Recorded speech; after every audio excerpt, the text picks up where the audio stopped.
Donc j'ai ici le sujet qui est tombé en Polynésie il y a quelques heures, c'est le jour 2. Faut pas que je me trompe, voilà, c'est bien le jour 2. Je vais corriger donc l'exercice A, un capteur capacitif. Alors, il y a plusieurs parties, donc l'étude théorique, ensuite il y a une étude expérimentale, une étude de condensateur à capacité variable, et ensuite une réalisation d'un capteur de position. Donc on va les faire les unes à la suite des autres. Je ne vais pas aller jusqu'à la démonstration des cours, puisque ça a déjà été fait dans certaines vidéos de cours que j'ai présentées. Je vais vraiment aller à l'essentiel, pragmatique, pour déjà donc redire les prérequis absolus qu'il faut connaître dans le cours pour bien réussir ce genre d'épreuve. Et puis voilà, les questions vont s'enchaîner. Alors c'est un exercice assez classique, d'accord? Donc en général, quand on a bien en tête les prérequis de cours, donc les expressions de cours, en général, ça passe bien. Donc ouais, c'est parti.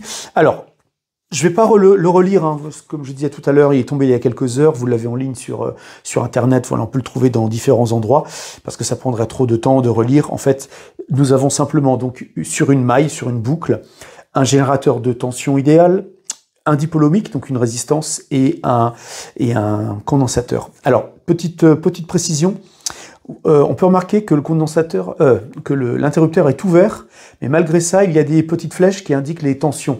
Alors, donc là, ça, je pense que c'est pour nous aider pour la première question, pour raisonner sur la relation, enfin, dans la loi des mailles, d'accord? Donc, les petites flèches n'ont lieu évidemment que quand l'interrupteur est fermé. C'est ce qui est préconisé de toute façon dans la première question. Quand l'interrupteur est fermé, là, les flèches ont lieu d'être. Sinon, si l'interrupteur est ouvert, on ne met pas de flèche puisqu'il n'y a pas de tension, puisque le circuit n'est pas fermé. Alors, on va donc répondre à la première question. Établir une relation entre les trois tensions électriques à l'aide de la loi des mailles, une fois l'interrupteur fermé. Donc, c'est ce qui est préconisé.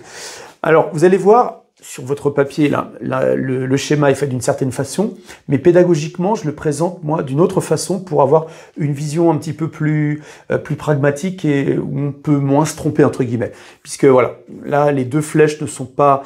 Enfin, les flèches des tensions aux bornes du condensateur de la résistance, voilà, forment comme un angle droit, on pourrait dire, et ça peut... Voilà, comment ça peut entraîner certaines erreurs de compréhension, enfin de réflexion. Donc, moi, je vais le présenter plutôt comme ceci. Alors, je vais faire, voilà, une nouvelle présentation. Donc, je le laisse comme ça, lui. Et ensuite, ici, je vais mettre, voilà, comme ceci, d'accord, le condensateur et la résistance. Donc là, nous avons la résistance, le condensateur, et voici UC, et voici UR. Et ici, nous avons E, qui est comme ceci. Alors, on va considérer que l'interrupteur, il est fermé, il est ici, donc c'est comme s'il formait un fil. Et en fait, ici, la loi des mailles, d'accord, quand on part d'un point et que l'on fait le tour comme ceci, elle nous indique quoi? Que E est égal à UR plus UC. Et effectivement, c'est un peu comme la relation de Schall, en fait, en maths, d'accord? On peut considérer que le vecteur, alors, on ne va pas parler de vecteur de tension, mais en tout cas, cette flèche-là, en termes de tension, aurait, si on pouvait les additionner en tension, l'égalité entre UR et UC. D'accord? Donc UR plus UC, donc ces deux petites flèches-là, vont être égales à la flèche qu'il y a en face, donc même sens évidemment. Donc comme si on pouvait dire qu'entre ce point-là et ce point-là, donc entre ce point-là et ce point-là, il y a la tension E, mais aussi la tension UC plus UR. Donc voici ce qu'il fallait répondre à la première question, donc à l'aide de la loi des mailles, et peut-être en changeant voilà, le circuit pour avoir plus de visibilité. Ensuite, deuxième question, écrire l'expression traduisant la loi d'Ohm pour le conducteur ohmique de résistance R. Je vais faire ça ici. Alors ça, c'est pareil, c'est un prérequis de la classe de seconde, à peu près. Donc on va avoir ça. Donc on est bien sur la tension aux bornes de la résistance, donc UR est égal à R fois I. D'accord? Voilà ce qu'il fallait donner. Donc ça, c'est un prérequis. Faut pas perdre de temps là-dessus. Hein. U est égal à RI. Donc là, aux bornes de la résistance. Ensuite, troisième question. Écrire l'expression reliant le courant d'intensité I, la tension UC, la capacité C du condensateur. Donc, je vais pouvoir faire ça ici. Alors là, il faut deux expressions prérequis en tête. I est égal à dQ sur dt et Q est égal à CU. Alors, I est égal à dQ sur dt, et Q est égal à CUC. Alors, ça veut simplement dire que la valeur de l'intensité, eh bien, c'est égal à la dérivée par rapport au temps de la charge qui circule dans le circuit, en tout cas la charge qui va être contenue dans le condensateur. Donc ça, c'est vraiment à savoir. I est égal à dQ sur dt. Pour les personnes ensuite qui vont faire de la physique un peu plus, après le bac, c'est quelque chose de très important. Et ensuite, là, donc, je faisais allusion à la charge qu'il y a sur le condensateur. Donc n'oubliez pas, hein, quand on a une charge Q, quand on dit qu'un condensateur est chargé avec une charge Q, ça veut dire que l'une de ces armatures est chargée à plus Q et l'autre, celle d'en face, est chargée à moins Q. Après, tout dépend, voilà, je ne vais pas refaire le cours, mais tout dépend, voilà, comment est la tension. Mais quand on dit qu'un condensateur est chargé avec Q, c'est-à-dire qu'il va avoir une borne en plus Q et l'autre borne en moins Q. Et donc c'est égal à sa capacité en farad fois la tension qu'il y a aux bornes de ces armatures. Alors une fois que l'on a écrit ça, je vais pouvoir donc substituer ça avec ça. Donc je vais pouvoir écrire I est égal à D de Q fois UC, voilà, sur dt. Alors là on se rend compte qu'on va dériver par rapport au temps un facteur, ou en tout cas on pourrait dire un produit de fonction, comme on peut voir en maths, d'accord, Q fois UC. Alors voilà, pour pareil avoir un petit peu plus de visibilité, c'est ceci, C fois UC. Pour avoir un peu plus de visibilité, je vais diviser le produit en deux, puis on va bien voir ce qui peut être simplifiable. Alors on va voir ça, dC sur dt, multiplié par UC, plus C fois D de UC sur dt. On se rend bien compte que la capacité d'un condensateur, c'est quelque chose de constant. D'accord? C'est une constante, donc sa dérivée par rapport au temps ne bougera pas. Il sera égal à 0. Donc nous arrivons à ceci. Donc il ne reste plus que le petit bout de l'expression ici, C fois D de UC sur dt. Et on répond bien au cahier des charges de la question qui était écrire l'expression reliant le courant d'intensité I, la tension UC, la capacité C du condensateur. Donc voilà. Alors pour la quatrième question,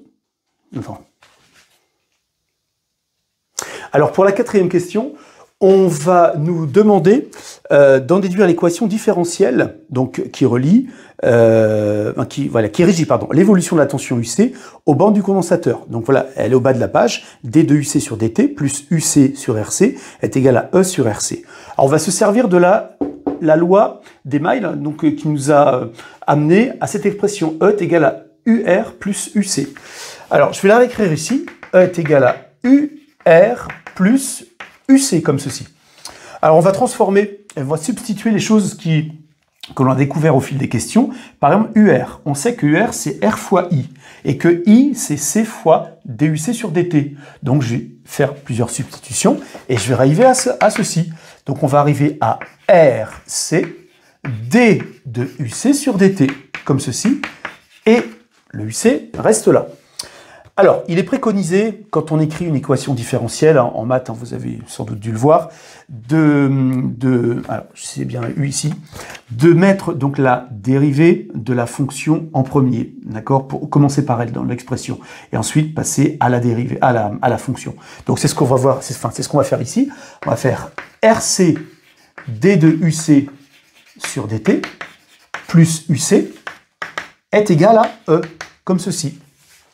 Et là, de la même façon, il est préférable de ne pas mettre de facteur ici. Donc on va tout diviser par RC. Donc on va arriver à D de UC sur dt, plus alors UC sur RC est égal à E sur RC. Voilà. Comme ceci. Donc on a bien démontré ce qui nous était préconisé. Alors ensuite, je vais pouvoir effacer la première question pour aller vers la cinquième question. Cette cinquième question nous dit, alors de vérifier que la solution est de la forme, alors je vais l'écrire ici. On nous la donne, donc on va s'en servir directement comme outil. Alors, multiplié par 1 moins exponentielle moins t sur RC. Voilà, donc ça c'est écrit ici. Alors moi, ce que je vais préconiser pour que ce soit un petit peu plus visible quand on va la dériver, hein, puisqu'à un moment donné, regardez, on va dériver, c'est peut-être pas intuitif pour tout le monde, et voilà, c'est peut-être pas direct dans la réflexion de tout le monde. Donc moi, ce que je préconise souvent, le conseil, c'est que je vais développer donc ce facteur, et je vais arriver à ceci. E, donc voilà, 1 fois E, moins E exponentielle moins t sur RC, comme ceci. Et là, c'est un petit peu plus explicite. Quand on va la dériver, on va bien voir que le premier facteur voilà, va disparaître. Alors qu'ici, j'ai souvent eu la remarque, voilà, comment on fait, donc, alors que là, c'est un petit peu plus aisé pour vous. Alors, on va regarder déjà, d de UC sur dt, à quoi c'est égal? Donc, d de UC sur dt, bien, comme j'ai dit tout de suite, quand on dérive, voilà, une expression où il y a, voilà, une constante plus ou une constante moins, ce sera égal à 0. Donc il ne reste plus que cette partie, moins E fois exponentielle moins t sur RC. Et comme je l'ai dit à plusieurs reprises, la fonction UC ne dépend que du temps. C'est bien par rapport à elle qu'on la dérive. Hein. On dérive UC par rapport au temps. Et quand on a une exponentielle, d'accord, alors je vais le faire ici en petit, quand on veut dériver l'expression E, enfin exponentielle U, d'accord, on a bien la dérivée de U, donc U', fois l'exponentielle fois U. Donc, il faut bien regarder ici, qu'est-ce que l'on va dériver? On va dériver donc U, et U c'est égal à moins T sur RC. Et à l'intérieur de ça, on voit bien que la variable c'est T, et moins sur RC est une constante. Donc quand on dérive une variable fois une constante, il ne reste plus que la constante. D'accord? Donc là, ça veut dire qu'il ne va plus rester que 1 sur RC. Donc le 1 sur RC, ça va être notre U'. Et le E sur U, lui, il va subsister. Donc nous arrivons à ceci. Alors le moins E, alors, je peux le mettre comme ceci. Et le moins 1 sur RC, je peux faire ça. Et on va se rendre compte que, voilà, moins sur moins, ça va devenir plus. Donc je vais l'écrire un petit peu plus loin, mais pour l'instant, voilà. Et on obtient ceci, E sur RC. Voilà.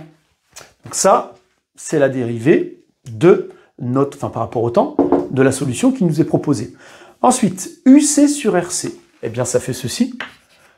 UC sur RC, eh bien ça fait E sur RC, facteur de 1 moins, je pourrais même directement l'écrire comme ceci. Donc ça fait E sur RC moins E sur RC exponentielle, comme ceci. Et donc, quand on va les additionner, celui-ci et celui-ci, donc on va additionner ça plus ça.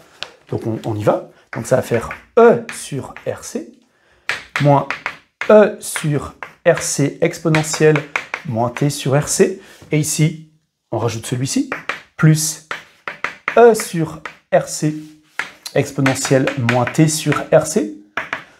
Les deux vont s'annuler, d'accord? Moins 1 sur RC exponentielle moins T sur RC plus E sur RC exponentielle moins T sur RC. On obtient bien E sur RC, comme ceci.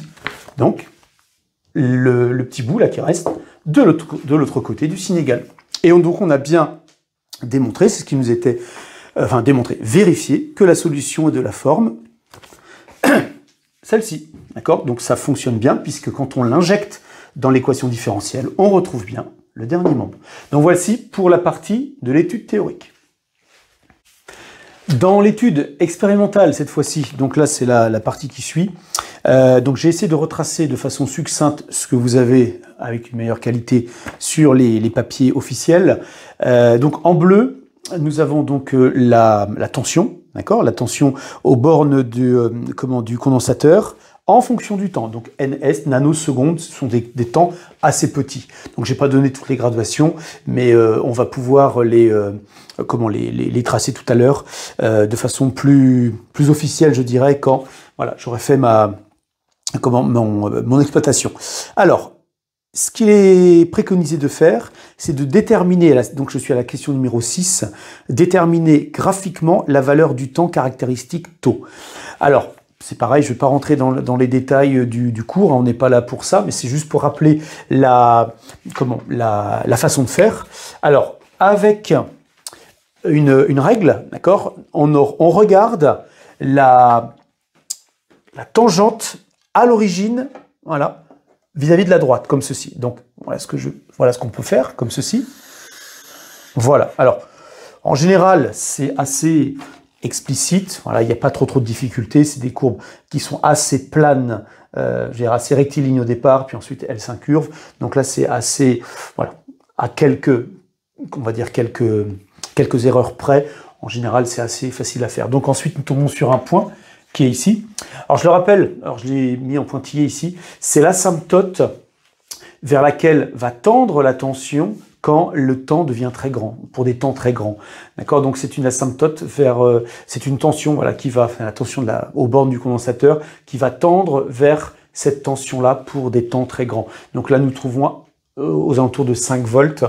Et ensuite, alors, on va pouvoir prendre ceci ici, c'est-à-dire que le point qu'il y a de rencontre entre cette asymptote-là en pointillé, la tangente à la droite bleue à l'origine, d'accord, ça nous donne un point. Ce point-là, d'accord, je vais le retracer ici, d'accord, nous avons la même distance ici, et ensuite je vais pouvoir tracer, voilà, entre les deux points rouges, comme ceci. Alors, je vais pouvoir tracer en blanc, par exemple, ici, le lieu, voilà, qui m'intéresse. Et ce lieu-là, c'est celui-ci. Donc, j'ai tracé une petite croix. Et ce lieu-là, donc, représente ici 63% en termes de tension de la charge vers laquelle, d'accord, va tendre la tension pour des temps très grands, donc vers 5 volts. Alors, donc ici, nous sommes à peu près, donc, quand on regarde plus précisément sur le papier officiel, nous sommes aux alentours de 3,1, d'accord, 3,1 volts. Et quand on regarde le temps caractéristique, il est ici. Alors quand on regarde, là, nous sommes sur du 10 nanosecondes, comme ceci. Voilà. Donc là, je vais retracer ça sur mon tableau pour simplement vous indiquer la manière de faire. La façon de faire la plus précise possible, c'est évidemment avec le sujet officiel, hein, comme je l'ai dit tout à l'heure. Donc voilà. On a bien répondu au cahier des charges de la question qui était déterminer graphiquement la valeur du temps caractéristique. Donc là, vous allez pouvoir vous repasser la façon dont j'ai fait. Donc on trace la tangente à la courbe bleue à l'origine. Ensuite, nous faisons le croisement entre l'asymptote et cette tangente-là. Ensuite, alors ça c'est peut-être personnel, mais je veux dire, je remets le point ici pour déjà voir où est ce temps caractéristique, de combien est sa valeur. Et ensuite, on trace entre les deux traits rouges un segment pour nous donner exactement 63% de la valeur, donc ce qui nous donne 3,1 volts. Donc là, voilà ce qu'il fallait donc répondre. On a bien 10 nanosecondes pour la question numéro 6, comme ceci. Alors la question numéro 7, écrire l'expression reliant le temps caractéristique taux, la résistance R et la capacité C du condensateur. Alors là, on ne nous demande pas de la montrer, de la démontrer, c'est simplement de l'écrire. Donc voici la question 7, taux est égal à RC. Voilà, donc ça fait partie, comme je le dis souvent, des prérequis à ne surtout pas passer sous silence. Il faut vraiment savoir ça. Ensuite, la question 8, voilà. Question 8, en déduire la valeur de la capacité C du condensateur. Donc on part de ça, donc nous arrivons à C est égal à taux sur R. Alors, donc voici l'expression littérale de la capacité C. Et en termes de valeur numérique, voilà, nous avons 10 nanosecondes sur 330 ohms, c'est ce qui nous est préconisé là dans l'énoncé, et nous sommes sur un ordre de grandeur de 3, 10 puissance, moins 11 farad. Voilà. Alors, surtout, ne soyez pas surpris par la petitesse des chiffres, des valeurs numériques. Pour les capacités des condensateurs, c'est toujours comme ça. Nous sommes sur du micro, du milli, du nano, du picofarad, ça peut arriver. Donc voilà, il ne faut pas avoir peur de la petitesse des chiffres. Ensuite, nous allons passer à l'étude du condensateur à capacité variable. Dans la partie donc condensateur à capacité variable, on nous donne donc la relation. La capacité est égale donc à epsilon, donc la permittivité de l'isolant, multiplié par la surface, d'accord, la surface des armatures, divisé par la distance qui sépare justement les armatures. Et en fait, voilà ce que, une fois que l'on a lu l'énoncé, voilà ce qu'on nous demande, sachant que la capacité C d'un condensateur s'exprime en farad. Déterminer l'unité légale de la permittivité epsilon grâce à la relation précédente. Alors j'ai écrit la question, donc c'était la question 8, comme ceci. Non, c'était la question 9, excusez-moi. C'était la question 9. Alors, je réécris l'expression. Donc voilà, epsilon fois S sur D, comme ceci. Alors, on nous donne l'information que C est en farad, comme ceci. D, c'est une distance donc, qui sépare les armatures, donc je vais dire que c'est en mètres. La surface, c'est en mètres carrés, et on nous pose la question vis-à-vis d'epsilon. Donc, epsilon, je vais changer la forme de cette expression-là pour l'isoler. Donc, je vais avoir C fois D divisé par S. Or, D, c'est en mètres et S, c'est en mètres carrés. D'accord? Donc, mètre divisé par mètre carré, il ne me reste plus que 1 sur des mètres. D'accord? Donc, nous allons avoir, en termes d'unités, alors C, ce sont des farads, multipliés par des mètres moins 1. En tout cas, on peut considérer F mètres moins 1, comme ceci. Donc, la permittivité epsilon, c'est bien des farads par mètre. Donc, voilà ce qu'il fallait donc indiquer sur la copie. Ensuite, 10e question. Alors, on nous dit que voilà, il va y avoir une armature fixe et une armature mobile qui va bouger. Donc.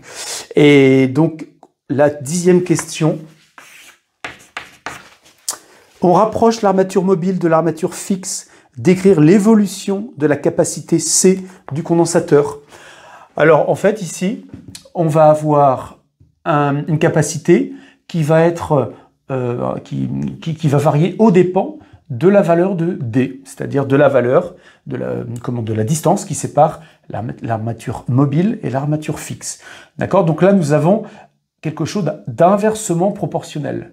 D'accord? Donc en gros, si ça devient petit, donc diviser quelque chose qui est constant par quelque chose de petit, ici nous allons avoir quelque chose de grand. Alors, pour les personnes qui ont un peu l'esprit mathématique, ce petit problème ressemblerait, alors c'est pour s'aider, hein, c'est un petit moyen sur le brouillon, de ceci. Y est égal à 1 sur X. Et quand on se souvient, alors, voilà, sur ce cadran-là, que nous avons cette caractéristique-ci, eh bien on voit bien que donc là, vous avez Y, et là, il y a X, d'accord? Donc, plus X est petit, plus Y est grand. Donc ça, c'est un bon moyen de ne pas se tromper. Si avec le bac, voilà, le stress, voilà, la peur de se tromper, vous tracez ceci, puisque ça en maths, vous l'avez déjà vu, et donc vous ne vous tromperez pas. Donc ça veut dire que quand D devient petit, hein, c'est ce qu'on nous demande, voilà, d'écrire, voilà, quand l'armature mobile se rapproche de l'armature fixe, donc D devient petit, donc D petit, ou D qui devient petit, ça implique le fait que C va grandir. Donc, il va y avoir une augmentation de la capacité du condensateur. Voilà. Quand D devient petit, ça provoque le fait que la capacité du condensateur augmente. Alors, pour la question 11 de la réalisation d'un capteur de position, alors là, c'est une application directe hein, d'un capteur que l'on vient d'étudier, de la même sorte. Nous avons une plaque A, nous avons de la colle et une plaque B, et nous pouvons donc ainsi modéliser un capteur dans le sens où la colle va jouer le rôle d'isolant, et donc les deux armatures ici vont être modélisées par les plaques. Ici, nous allons donc obtenir une petite tension. Et en fait, entre les deux, la distance D, eh bien, ça va être l'épaisseur de colle. Et on nous pose comme question, expliquer comment utiliser ce montage pour contrôler l'épaisseur de colle. Alors l'industriel qui veut coller les deux plaques, d'accord, après des calculs de façon optimum, voilà, pour que ses clients soient satisfaits, il faut qu'il y ait une certaine épaisseur de colle, pas plus, pas moins. D'accord? Donc il faut surveiller D. Et on l'a vu dans l'étude précédente, que D a un impact sur la capacité de ce condensateur. Et ce condensateur, cette capacité, entre guillemets, quand on la met en termes de valeur numérique, dans le produit R fois C, nous obtenons bien une constante de temps, taux. Alors ça fait partie, voilà, de ce que l'on a vu dans l'étude théorique, et ce qui suit, c'est que la constante de temps, d'accord, donc là, qui correspond, on va dire, à ce qu'on a dit, 63% de la charge nominale, voilà, du condensateur, ici, eh bien, si on fixe D, c'est-à-dire si le constructeur souhaite bien une épaisseur de colle stricte, pas plus, pas moins, eh bien, en remontant la chaîne des calculs, on doit avoir une constante de temps, on va dire, qui correspond à quelque chose de fixe, pas plus, pas moins. Donc, eh bien, en prenant en compte, ah oui, puis une chose aussi, la résistance R, qui est fixe, qui est donnée, d'accord? Là, dans l'exercice, c'était 330 ohms, ça peut être autre chose, mais en tout cas, une fois qu'elle est fixée, on n'y touche plus. Donc, eh bien, comment utiliser ce genre de modélisation? C'est pour dire que, en faisant les mesures des tensions de UC en fonction du temps, d'accord? Eh bien, si la courbe, si on teste la deux plaques ici, si la courbe ne vient pas épouser proprement, voilà, ce qui a été étudié pour une épaisseur de colle, on va dire théorique, hein, attendue, eh bien ça veut dire que si la courbe n'est pas, voilà, si elle est un petit peu, je sais pas moi, comme ceci ou comme ceci, ça veut dire que les deux plaques ne sont pas collées avec l'épaisseur de colle attendue. C'est-à-dire que D est soit plus grand, soit plus petit. Donc ça a eu une influence sur la capacité du condensateur, d'accord, soit plus grand, soit plus petit. Ça a eu une influence donc sur la valeur de taux. C'est-à-dire que là, on va avoir un taux soit plus grand, soit plus petit. D'accord? Donc après, tout va dépendre de la position relative, voilà, des tangentes à l'origine de la courbe qui exprime donc U, C en fonction du temps. Donc voilà, tout ça, c'est lié. Si la courbe attendue n'épouse pas, enfin si la courbe, voilà, mesurée n'épouse pas la courbe attendue, ça veut dire qu'il y a un dysfonctionnement, en tout cas il y a eu une petite dérive sur l'épaisseur de la colle. Donc voilà comment on pourrait, une proposition, comment on pourrait, voilà, illustrer ce genre de propos donc avec l'étude d'un condensateur. Donc voilà, pour la partie donc capteur du bac 2022 de la Polynésie. Donc voilà, c'est terminé pour ça.